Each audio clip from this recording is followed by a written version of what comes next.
Hello, fellow risk takers, and welcome to my worst investment ever stories of loss to keep you winning. In our community, we know that to win in investing, you must take risk, but to win big, you've got to reduce it. Ladies and gentlemen, I'm on a mission to help 1 million people reduce risk in their lives.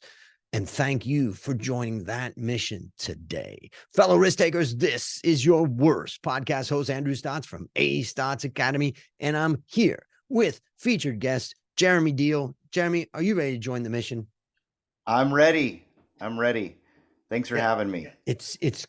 I'm looking forward to talking to you. And you and I, just had a really fun conversation talking on many topics. And Yeah. so I'm really looking forward. But let me introduce you to the audience. So Jeremy manages the Survivor and Thriver Fund, a private investment partnership for high net worth families globally.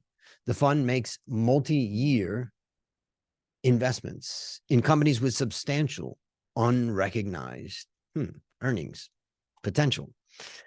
Fund investment criteria are rooted in four basic tenets around business quality. Take a minute and tell us about the unique value you're bringing to this wonderful world. Ah. So the fund, I guess I could start with a little bit of the history. We launched in late 2011, and the idea was we started looking at microcaps that were really blown out after the great financial crisis. 2011 was just a terrible year in general for the market, maybe one of the most volatile outside of the GFC.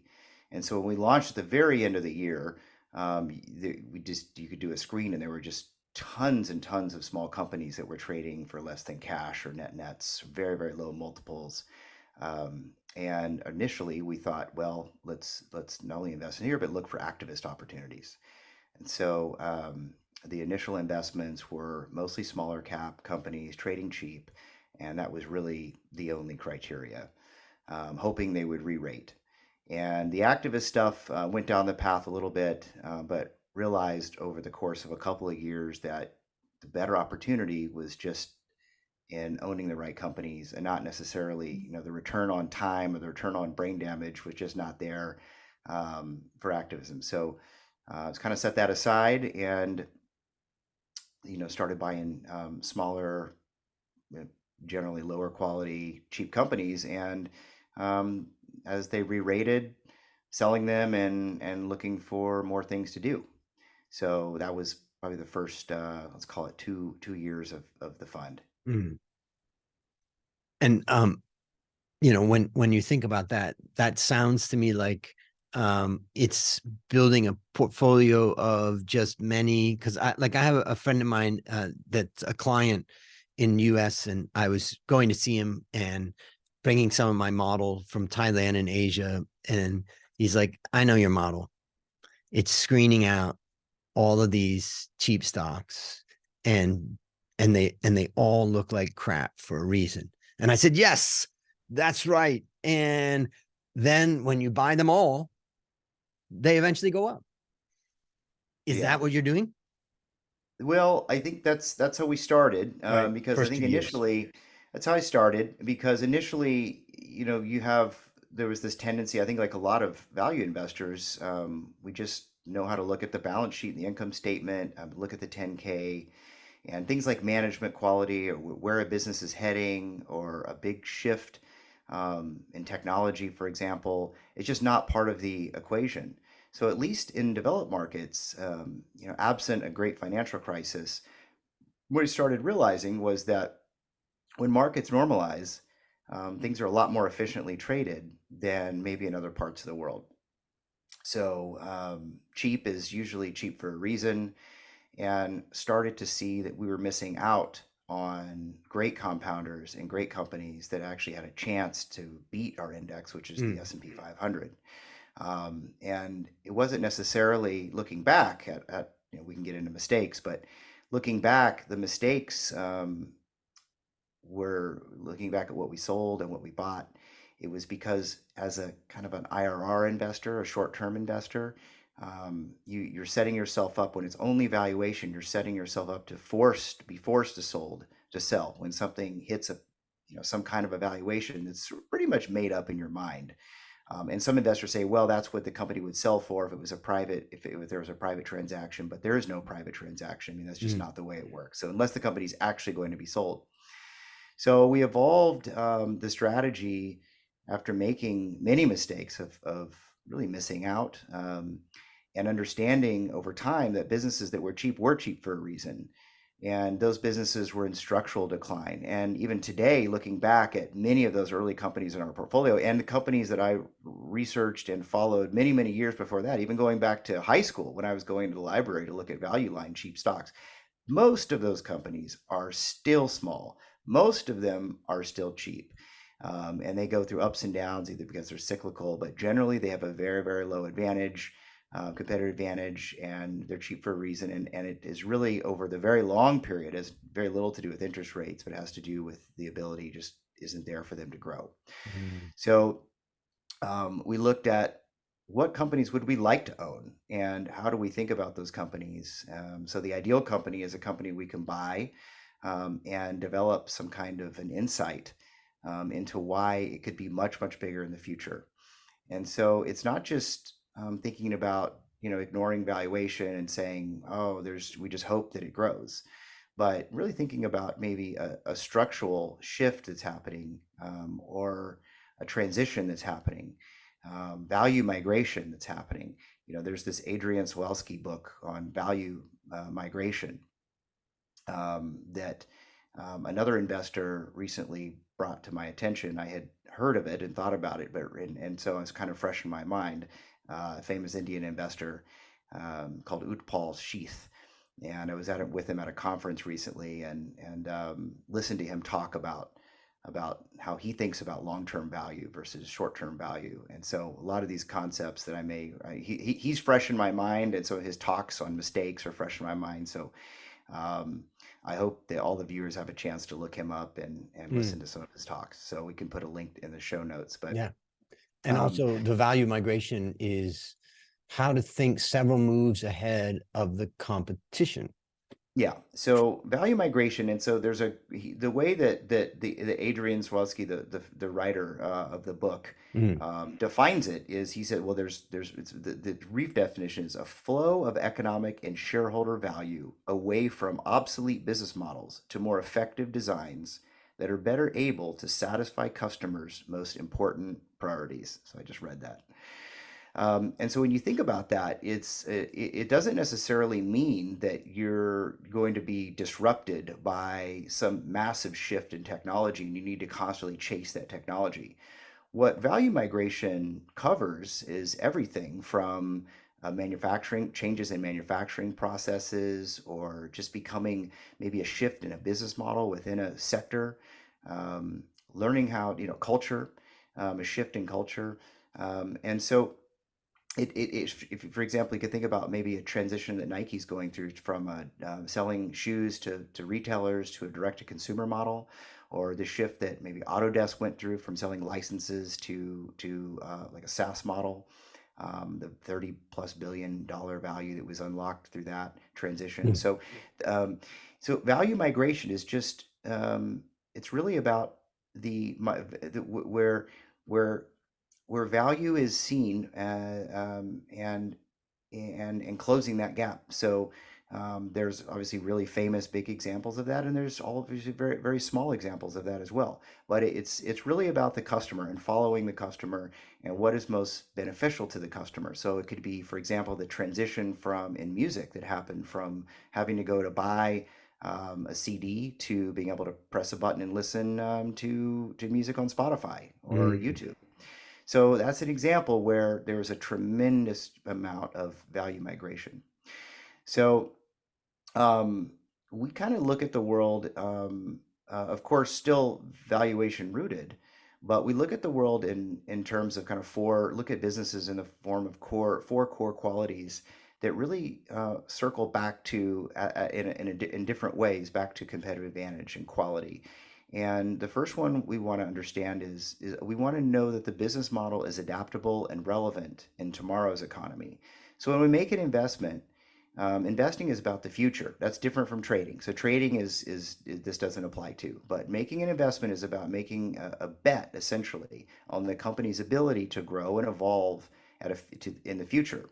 The past is only there to serve as a reference of where they've come from, but it Mm, does not. The past does not guarantee at all, or in a lot of times reflect where a business is going.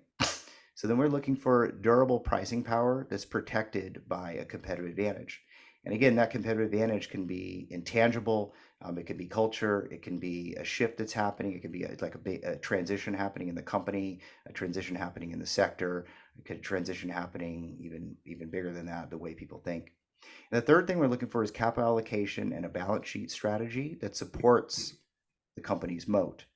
And so leverage is fine if the leverage supports the moat. So you think about a dealership, for example. Not that we don't own dealerships, but in certain types of companies like a dealership, you may see debt on the balance sheet, but the debt is not necessarily recourse to the parent. It's really a form of fleet financing, and so that actually helps protect the business's moat by that type of financing and that type of debt. And the third thing we look for is a significant alignment of interest between management and equity holders. Um, that probably is pretty obvious. mm, We want to have management team that cares about the minority holders and is not looking to take advantage of them. mm. Um, so that's kind of in a nutshell. We're looking for things that could be potentially a lot bigger in the future, not necessarily because of really big trends. Maybe there are positions in the portfolio that reflect that, but also just smaller transitions, the value migration transitions that are happening within a sector that we think are really interesting. And we feel that the business is in a position with the right management team to be flexible enough to see those out Mm. and create a lot more value than maybe it seems today. And what is your universe? Are you looking globally? Are you looking in the US? Are you looking US developed markets Developed or world. Yeah, we've invested a little bit in emerging markets, but um, generally U.S. yep. Looked at Europe as well. We're not looking for many things. If we can find one or two things a year to invest in, that's great. If we find nothing to invest in, that's also fine. So we run a really concentrated And what is portfolio. your tell us a little bit about like roughly how many stocks or what's your turnover, like what's your behavior in the way that you manage? The top five stocks generally, and this ebbs and flows depending on time, but the generally can be 50 to 70% of the fund. Wow. That's Sometimes pretty less. concentrated. Yeah. Um, Sometimes top five are only 30% of the fund. Yep. Just depends on what's happening, how far a position is run, what the opportunity at the time is. Um, and so we're generally running 10 to 12 positions in total. So there'll be Yep. a lot of smaller positions or Yep. toeholds that think could become more interesting, but we're still in the evaluation process or just haven't developed the conviction to make it a full position.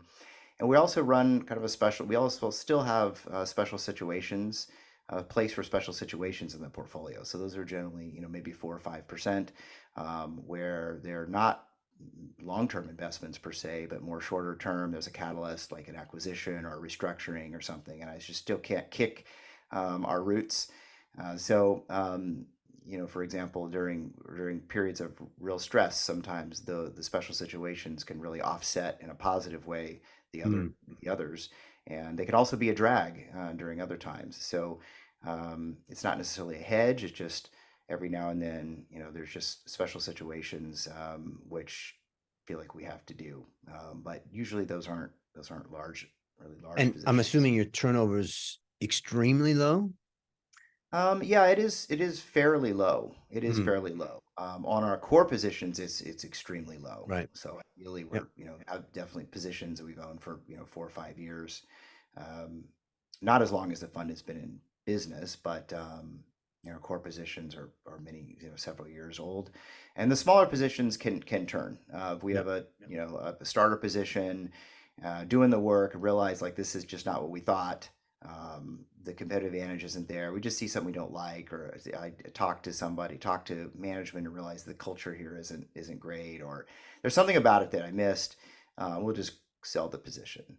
or maybe the prices run up and you realize like, yeah, this isn't really, this is kind of all it's ever going to be in the next 3 or 4 years or 5 years, and so let's just sell it now and reallocate somewhere else. And So a little bit of a little opportunistic, for a lot but of guys like you, the key risk management strategy really is the research that you do on the company. right. There's also some, looking at some correlations and thinking I don't want to be too overexposed to any particular, I don't know, sector or country or whatever. What is your strategy for risk management? Do you have any explicit tools that you use or anything like that, or is it really based around the research?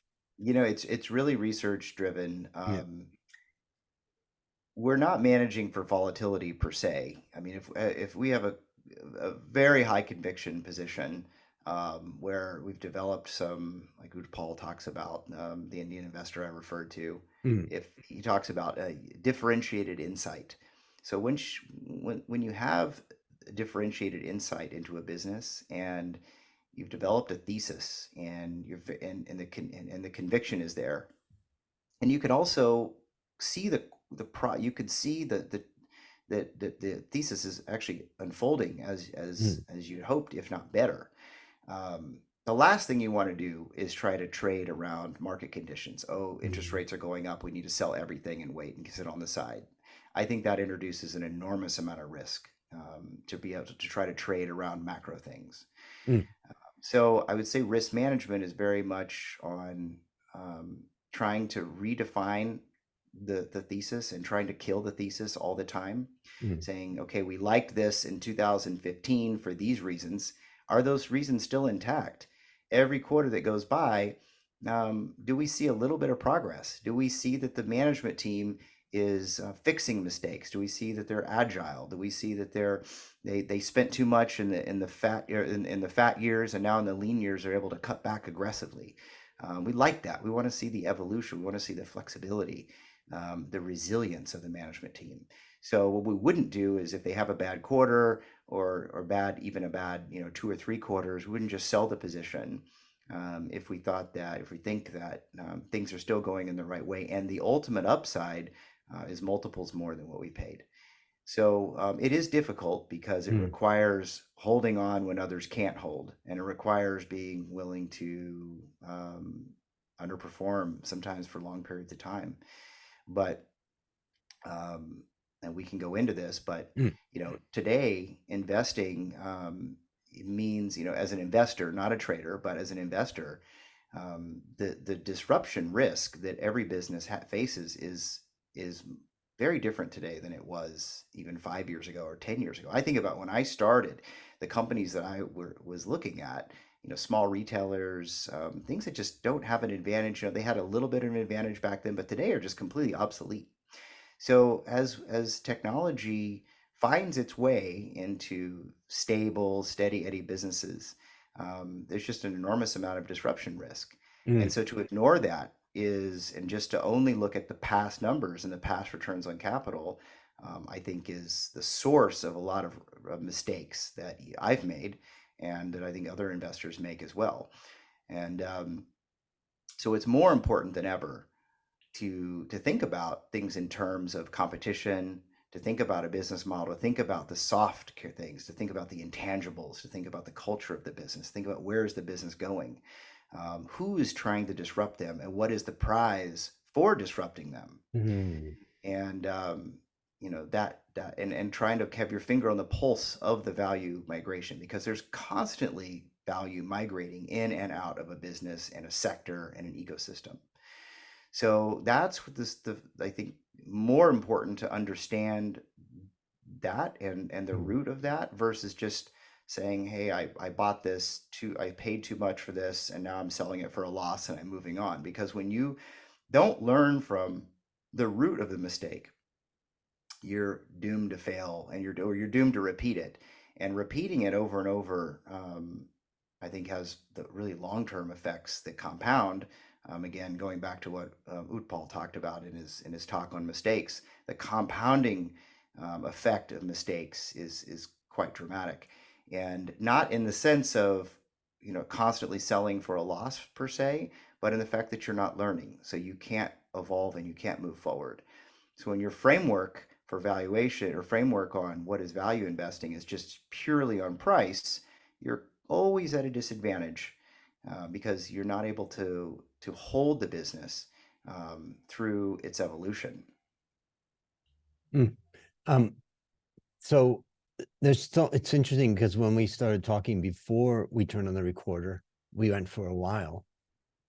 And now we're talking, and there's so much stuff, coming out. I just want to, reiterate some of it to the listeners and the viewers. We're talking about these four core, basic tenets or four qualities. Number one, you were saying adaptable and relevant for tomorrow's economy. Number two, durable pricing power, protected by some sort of competitive advantage. Number three, capital allocation and balance sheet strategy, meaning it could be debt, that's fine, as long as it supports the moat. And Yes. four was the significant alignment of interest between management and equity holders. And when you're talking about Utpal, you're talking about Utpal Sheth, Yes. Sheth, Yes. Yes. ETH. Am I correct? Yes. Okay. Just a phenomenal investor Yeah. that I had recently had the opportunity to meet at a conference. Yes. And I see he spoke at CFA Society in India. Yes. And I've spoken at that many different places in India on the Yes. mistakes that I've learned, and the lessons I've learned from all these mistakes. So that's been fun.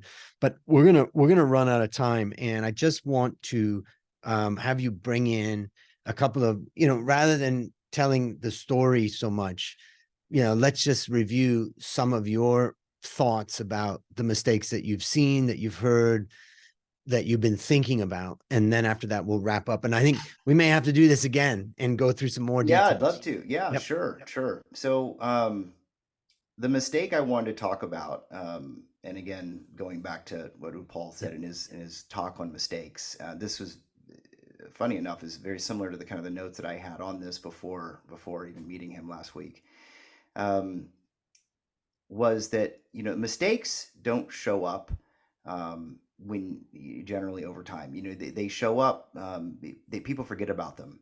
So looking back, we think about mistakes though in terms of I lost, like I was saying, I lost money, or oh, I should have bought that and I didn't and it went down, or I bought that and I didn't and it went up.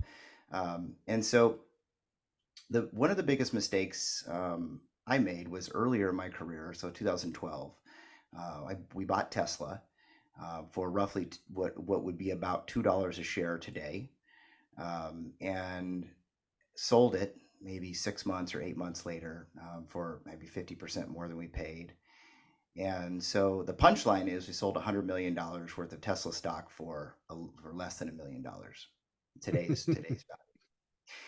And so I want to go back to kind of what I learned from that and why I bought it in the first place. And I bought it in the first place at the high level. I know we're running out of time, but I Mm, bought it in the first place because there was a period in 2012 where I thought that if you looked at the OEM contracts, thought it was a value investment. It was nobody believed that Elon could achieve anything, and that's right. fine. And I think that people were right to be skeptical. Who would have known that what could be achieved was achieved? I'm not saying that, but you could buy it for roughly the present value of the OEM contracts that they had to supply drivetrains. At least in my view, I looked Mm, at the market cap at the time versus what a typical valuation would be for a tier one auto supplier, and you basically had a business that was trading at a discount to that at the time.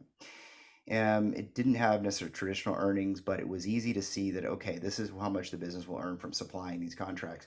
But I didn't have a real differentiated, what Utpal calls a differentiated insight. And I didn't understand what Reid Hoffman talks about of the value of choosing bad competition when you're as a business. mm. So I didn't understand just how bad the competition was for Tesla and for looking at next generation platform cars, the next generation of the platform of cars, the electrification of cars, the connected car. So not just about stamping out electric cars as just another version of a car, but the technology, the software behind it, et cetera, the demand for EVs as it would go forward. And I misunderstood or didn't even think about Elon as a leader his ability to raise capital when things got bad, when things got hairy, the ability for him to inspire people to continue believing in him, continue, to allowing to convincing consumers to continue buying, even though the product was, kind of mediocre to low quality in the beginning, it was falling apart. Mm. All that was differentiated insight that it would have taken to hold the company to where it is today. And so Reid Hoffman talks about bad competition, and these are the competition. They were operating in an industry where the mindset of the industry had pretty much died. There was no innovation. It had been consolidated decades before, and it was just sort of a dead industry. And that insight, or that combination of insights between the culture of the business, Elon's ability to raise money, Elon's ability to inspire people, um, just wasn't even on my radar. So I Mm. sold it because it looked too expensive. But the real root of the mistake was not thinking about the business in the bigger picture, not looking at the business for what it was. And now when I go back and read the letters, now with hindsight, I think about, God, what an enormous mistake. So I want to try to learn from that. I've made many mistakes where I sold and lost money for the firm. And those are kind of plain vanilla. But the magnitude of what was lost and what was missed out in the early days of Tesla are the root of that is really, I think, the most important. And look, one of our investors asked, would you have been able to hold all this time? And I said, I don't know. I don't think so. I probably wouldn't have been able to hold.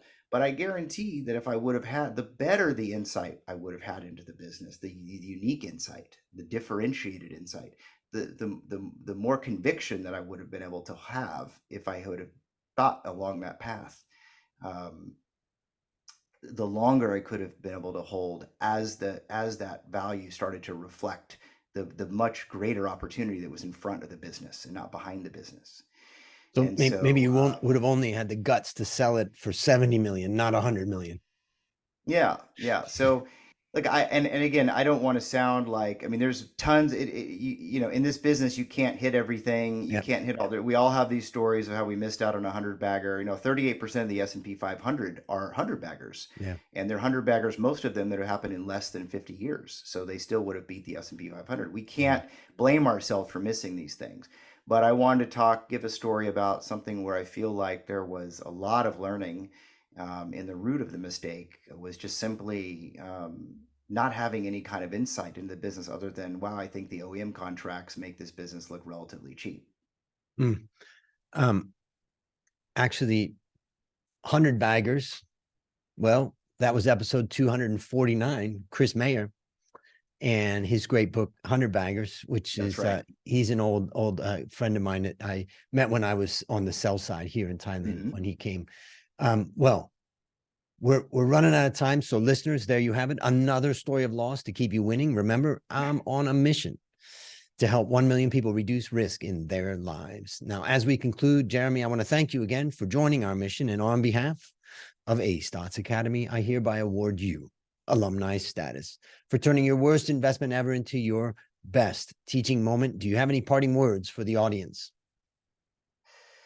When you think about a business over multiple years, think about the intangibles, think about the competitive advantage of the business, the ability to evolve, and think about the disruption risk from the business that you're competing with. Fantastic. I want to have you back to talk about some of those things, but that's a wrap for today on another great story to help us create, grow, and protect our wealth. Fellow risk takers, let's celebrate that today we added one more person to our mission to help 1 million people reduce risk in their lives. This is your worst podcast host, Andrew Stott, saying, I'll see you on the upside.